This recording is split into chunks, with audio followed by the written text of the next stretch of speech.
할렐루야. 사랑하는 성도 여러분, 8월 9일 화요일 아까베 시간이 돌아왔습니다. 오늘 말씀은 큐티의 본문에 어제의 말씀과 오늘 말씀을 좀 합하여서 레위기서 22장 전체의 말씀을 가지고 함께 묵상하고자 합니다. 이 본문이 좀 길기 때문에 제가 중간중간 읽어드리고 그 다음에 부연 설명을 드리는 방식으로 가려고 합니다. 오늘 그 22장은 우리가 어제하고 그제 살펴보았던 것처럼 제사장들의 어떤 개인적 자격, 이거를 이제 좀 지나고 이제는 그 실제적인 직무 수행하는 것으로 말씀하고 계십니다. 그러니까 제사자 및 성물이 받아들여지지 않을 때를 이제 미리 말씀하시거든요. 일단 1절과 2절의 말씀을 읽어드리겠습니다. 여호와께서 모세에게 말씀하여 이르시되 아론과 그의 아들들에게 말하여 그들로 이스라엘 자손이 내게 드리는 그 성물에 대하여 스스로 구별하여 내 성호를 욕되게 함이 없게 하라. 나는 여호와이니라. 잘못 드리는 성물 혹은 잘못 드리는 형식적인 예배 때문에 하나님의 성호, 거룩한 이름을 욕되게 할 수 있다. 그래서 그것을 주의해야 된다. 이것이잖아요. 자, 우리가 1차적으로 좀 생각해 봐야 될 것은 제사장이 흠이 없는 것으로 또 잘 준비해서 드리는 형식과 그리고 드려지는 그 제물을 잘 먹고 또 그것을 힘을 내서 그 제사를 집행하는 이 모든 것들이 다 중요했단 얘기죠. 그러니까 우리가 2차적으로 깊이 생각해 봐야 될 것은 현대를 살아가는 우리 거룩한 제사장들, 왕과 같은 제사장들이 각자의 삶에서 하나님의 말씀을 잘 먹고 마음밭에 잘 새겨서 때로는 주부로 혹은 때로는 공부하는 사람으로 때로는 직장인으로 때로는 사업을 하는 사람으로 이 하나님의 말씀으로 잘 녹여서 그리고 하나님께 예배를 드려 거룩함을 이 땅에 심어가는 이 사이클을 여러분들이 회복하셔야 됩니다. 이제 이게 안 되기 때문에 우리가 이제 정결치 않기 때문에 어떤 일을 할 때 굉장히 많이 부딪히기도 하고 사회의 진실이 깨지는 부분이 바로 이 부분이거든요. 여러분 부탁합니다. 제사장들이 오늘 그 인정받지 아니하는 거, 부정한 거 이걸 좀 말씀드릴 텐데 이걸 뒤집어 생각하면 하나님께서 기뻐하는 제사가 무엇이고 또 우리가 하나님 기뻐하는 삶이 무엇인가 이거를 뒤집어서 생각할 수 있는 좋은 시간입니다. 자, 3절 말씀을 보시게 되면은 그들에게 이르라 누구든지 내 자손 중에 대대로 그의 몸이 부정하면서도 이스라엘 자손이 구별하여 여호와께 드리는 성물에 가까이 하는 자는 내 앞에서 끊어지리라. 나는 여호와이니라. 몸이 부정한 채로 하나님이 강조하는 게 뭐죠? 몸이 부정한 채로 하나님께 나와서는 거룩의 능력을 경험할 수 없다는 얘기죠. 우리가 정결에 대한 책임은 인간에게 있는 것입니다. 정결을 유지해야 되는 거고 주일날 말씀드렸지만은 여러분의 생각이나 사상도 성령의 영에 의하여 정결을 회복하셔야 되고요. 언어와 행동도 마찬가지고 여러분의 사업의 현장 속에서도 내가 정결을 유지할 때 당장에는 손해보는 것 같기도 하지만 하나님께서 기름 부으셔서 거룩한 사업체, 거룩한 직장, 여러분 이게 우리의 삶의 목표가 되셔야 될 줄 믿습니다. 목사님 우리 인간이 너무 약해서 그래요. 이렇게 하는 건 안 돼요. 정결에 대한 이 부정직한 것은 우리에게 책임이 있기 때문에 너희들이 몸이 부정한 채로 하나님께 예배 드려도 하나님 예배 받지 않으시겠다는 얘기입니다. 그러니까 이걸 뒤집어 얘기하면은 우리가 정결을 유지한 채로 하나님께 나올 때 거룩을 경험할 수 있다. 아멘이시죠? 자, 4절 말씀 보면은 계속 그걸 강조하십니다. 아론의 자손 중 나병 환자나 유출병자는 그가 정결하기 전에는 그 성물을 먹지 말 것이고 시체의 부정에 접촉된 데나 설정한 자나 5절 무릇 사람을 부정하게 하는 벌레에 접촉된 모든 사람과 무슨 부정이든지 사람을 더럽힐 만한 것에서 접촉된 자 6절 곧 이런 것에 접촉된 자는 저녁까지 부정하니 그의 몸을 물로 씻지 않으면 그 성물을 못할지며. 자, 더러워졌을 때 방법이 있었다는 얘기잖아요. 몸을 물로 씻는 방법이 있었고, 자 7절 해 질 때에야 정하리니 그 후에야 성물을 먹을 것이니라. 이는 자기의 음식이 됨이니라. 하나님께는 드리는 이 성물은 제사장과 대제사장의 몫이었기 때문에 어떤 제사에 한해서는 우리가 부정한 채로 이 부정한 음식을 먹고 하나님께 드리는 것도 안 받으시겠다는 얘기 아닙니까? 그러니까 몸을 깨끗이 씻든지 아니면 해가 질 때까지 기다려서 정한 방식이 된 이후에 하나님께 나올 때에 하나님이 그것을 받으시겠다라는 얘기잖아요. 오늘날 우리가 하나님께 예배 드리러 나올 때도 참 이 부분을 기억하셔야 합니다. 여러분 주중에 뭐 실컷 우리가 다투고 싸우고 막 욕하고 그랬는데 어떻게 하나님 앞에 나와서 하나님 앞에 어떤 거룩의 복을 달라고 할 수 있습니까? 그러니까 이런 것들을 우리가 씻고 하는 작업이 우리에게 책임이라는 얘기죠. 자, 8절 말씀. 시체나 찢겨 죽은 짐승을 먹음으로 자기를 더럽히지 말라. 나는 여호와이니라. 그들은 내 명령을 지킬 것이니라. 그것을 속되게 하면 그로 말미암아 죄를 짓고 그 가운데에서 죽을까 하노라. 나는 그들을 거룩하게 하는 여호와이니라. 세 번역으로 이 8절 이하를 한번 읽어드릴 텐데요. 그들은 내 임무를 지켜야 한다. 이 먹는 것도 중요하다는 얘기잖아요.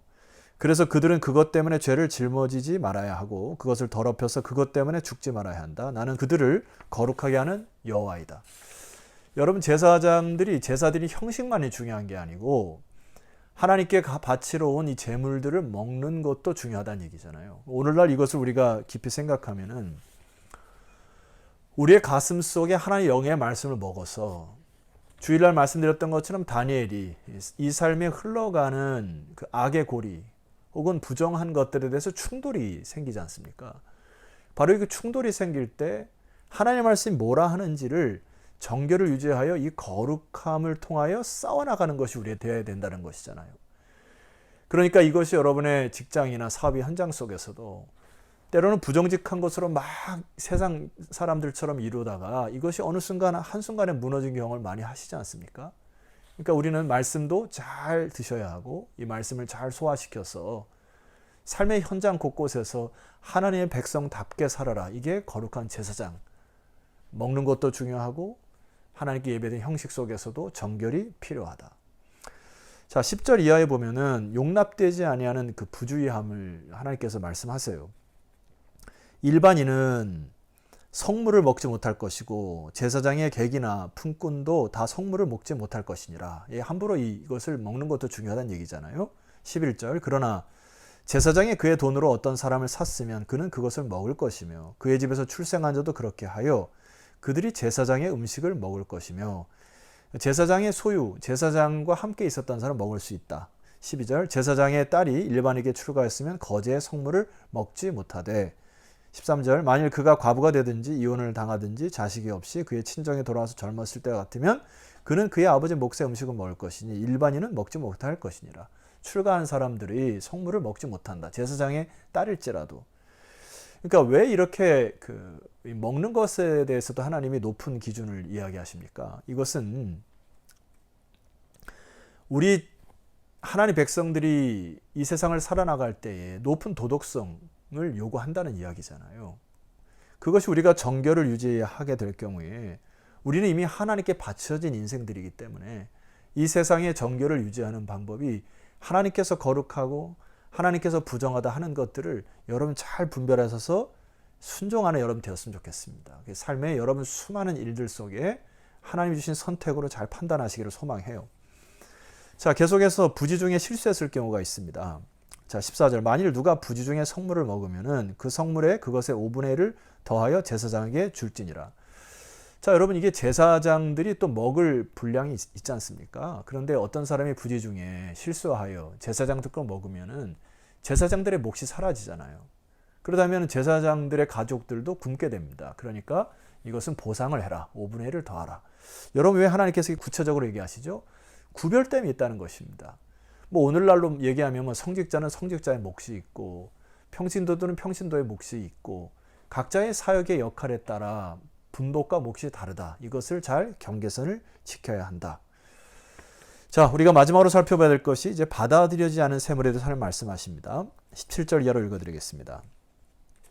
여호와께서 모세에게 말씀하여 이르시되 아론과 그의 아들들과 이스라엘 온 족속에게 말하 이르라. 이스라엘 자손이나 그 중에 거류하는 자가 서원제물이나 자원제물로 번제와 더불어 여호와께 예물로 드리려거든 기쁘게 받으심이 되도록. 제가 여기까지만 읽어드릴 텐데요. 여기에 기쁘게 받으심이 되도록 이것은 이제 어원을 조금 살펴보면 너희가 기쁘게 받아들여지도록 이렇게 해석하면 정확합니다. 그러니까 뭐 감사제를 드리든지, 오늘 여기 이제 두 가지 제사를 얘기해야 되는데요. 소원 제물을 드릴 때나 혹은 뭐 자원제를 드릴 때 중요한 것은 너희들이 기쁘게 받아들여지도록, 그러니까 마음의 중심이 정결을 유지하고 하나님 앞에 온전히 드릴 수 있도록 이렇게 이해하시면 되겠습니다. 좀 더 읽어드릴게요. 소나 양이나 19절 하반절, 소나 양이나 염소의 흠없는 수컷으로 드릴지니 흠없는 것은 무엇이나 너희가 드리지 말 것은 그것이 기쁘게 받으심이 되지 못할 것임이니라. 여러분, 여기에서 이 서원제나 감사제 혹은 자원제를 드릴 때 흠이 없는 것으로 드려야 되는 걸 계속 하나님 말씀하시잖아요. 아나니와 삽비라에 대해서 제가 지난주 금요일날 말씀을 드렸는데, 뭐 사람들은 아나니아 삽비라가 얼마를 헌금했는지 아무도 모릅니다. 그러나 하나님을 속였다라는 것이 이게 엄청난 죄였던 것이고, 초대교회에 거룩한 부흥의 물결이 일어나는데 사람의 칭찬이나 영광, 사람이 다스리는 구조 속에서 그것을 탐닉하다가 망한 케이스지 않습니까? 이게 바로 이제 흠이 있다고 제가 보는 건데, 여러분, 하나님 앞에서 그렇게 액수가 그렇게 중요한 건 아닙니다. 여러분의 중심으로 하나님께 드릴 때 과부의 두 랩돈의 중심을 보시고 축복하시잖아요. 여러분, 하나님 그런 진실된 자들을 사랑하시는 줄 믿습니다. 자, 그러면 제가 말씀드렸던 이 서원제나 그 다음에 여기 보면 그 감사제 혹은 자원제에 대한 좀 구별이 있습니다. 만일 누구든지 서원한 것을 갚으려 하든지 자의로 예물을 드리려 하여 소나 양으로 화목제물을 여호와께 드리는 자는 기쁘게 받으심이 되도록 아무 흠이 없는 온전한 것으로 할지니, 서원제라고 하는 것은 약속한 대로, 그러니까 한나가 사무엘을 하나님께 서원 기도를 드렸을 때 반드시 이것은 서원 제사로 드렸을 때 흠이 없는 것으로 드려야 한다. 이게 서원하는 마음으로 하나님께 예배를 드릴 때는 다른 것입니다. 그러나 자원제로 드렸을 때, 이거는 이제 지난번에 말씀드렸던 것처럼 그 낙헌제라고 말씀드린 건데 동일한 제사입니다. 22절, 너희는 눈먼 것이나 상한 것이나 지체에 뱀을 당한 것이나 종기 있는 것이나 습진 있는 것이나 비루 먹은 것을 여호와께 드리지 말며 이런 것들은 제단 위에 화제물로 여호와께 드리지 말라. 23절, 소나 양의 지체가 더하거나 덜어가나 한 것은 너희가 자원제물로 쓰려니와, 바로 이 자원제, 낙헌제를 말씀드리는데 여기에서는 하나님이 좀 예외로 두시겠다 이렇게 하신 것입니다. 자원하는 마음을 드렸기 때문에. 자, 이제 좀 결론적으로 나아가 볼 텐데요. 24절 이하에 보면 계속 하나님께서 그 예물에 대해서 말씀하시는데, 자, 이런 얘기입니다. 너희는 고환이 상하였거나 치였거나 터졌거나 배임을 당한 것은 여호와께 드리지 말아라. 너희는 땅에서는 이런 일을 행하지도 말아라. 이 제사의 제물을 드릴 때에 이렇게 흠이 있는 것으로 드리게 될 경우에 하나님 뭐 그것을 뭐 드시는 게 아닌데 너희들의 중심이 이렇게 된 거 아니냐 이거잖아요. 하나님께 구별하여 드릴 때 우선순위나 아주 값진 것으로 드리지 못할 때 이것이 어떻게 하나님 기쁘게 받으시겠냐 얘기입니다. 25절, 너희는 외국인에게서 이런 것을 받아 너희 하나님의 음식으로 드리지 말라. 이는 결점 있고 흠 있는 것인즉 너희를 위하여 기쁘게 받으심이 되지 못할 것입니다. 우리가 손님을 대접할 때에도 귀한 손님이 올 때는 아주 좋은 과일도 좋은 고기를 택하여서 하듯이 하나님께 드리는 이 예물은 여러분 그냥 막 대하듯이 하는 것이 아니라는 말씀이잖아요.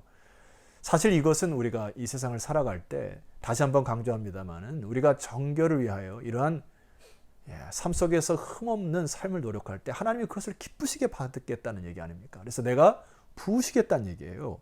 26절, 여호와께서 모세에게 말씀하여 이르시되 수소나 양이나 염소가 나거든 이래 동안 그것의 어미와 같이 있게 하라. 여덟째 날 이후로는 여호와께 화제로 예물을 드리면 기쁘게 받으심이 됨이니라. 암소나 암양을 막론하고 어미와 새끼를 같은 날에 잡지 말지니라. 저는 이 부분이 굉장히 감동되는 부분이 있는데요. 동물들을 우리가 함부로 취급해서는 안 되고요. 심지어 하나님께서 제사를 드릴 때에도 태어난 지 7일 전에는 그거를 제사로 드리지만 안 된다 이거예요. 그리고 또 하나, 어미와 새끼를 같은 날에 잡지 말아라. 이게 하나님께서 짐승일지라도 그 동물에 있는 그 중심 마음 하나까지 살피시는 창조주 하나님을 봅니다.